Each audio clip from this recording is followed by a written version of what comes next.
আসসালামু আলাইকুম ৰহমতুল্লাহি বাৰাকাতুহু।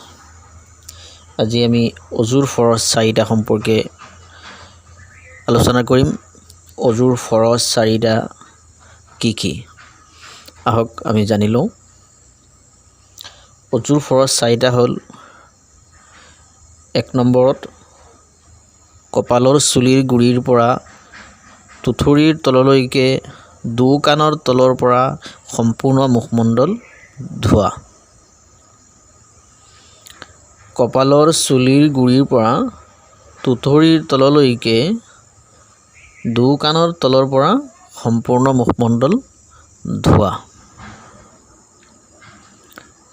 কপালৰ চুলিৰ গুৰিৰ পৰা টুঠুৰিৰ তললৈকে দুও কাণৰ তলৰ পৰা সম্পূৰ্ণ মুখমণ্ডল ধোৱা।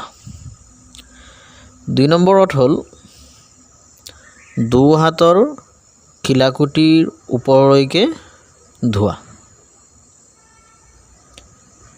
দুই হাতৰ খিলাকুটিৰ ওপৰলৈকে ধোৱা। ৩ নম্বৰত মূৰৰ চাৰিভাগৰ এভাগ মুছেহ কৰা। মূৰৰ চাৰিভাগৰ এভাগ মুছেহ কৰা।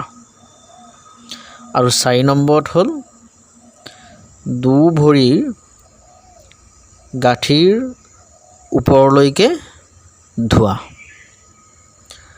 দুই ভৰিৰ গাঁঠিৰ ওপৰলৈকে ধোৱা। এইকেইটা হৈছে অজুৰ ফৰজ।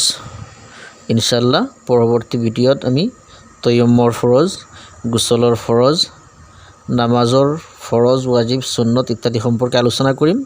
আপোনালোক আমাৰ লগত থাকিব। আমাৰ চেনেলটো ছাবস্ক্ৰাইব কৰি লগত থকা বেল আইকনটো অন কৰি অল নটিফিকেশ্যন অন কৰি থ'ব। তেতিয়াহ'লে পৰৱৰ্তী ভিডিঅ'সমূহ আপলোড হোৱাৰ লগে লগে আপোনালোকে চাবলৈ পাব। আল্লাহ সকলোকে সুস্থ ৰাখক। আসসালামু আলাইকুম ওয়া ৰাহমাতুল্লাহি ওয়া বাৰাকাতুহু।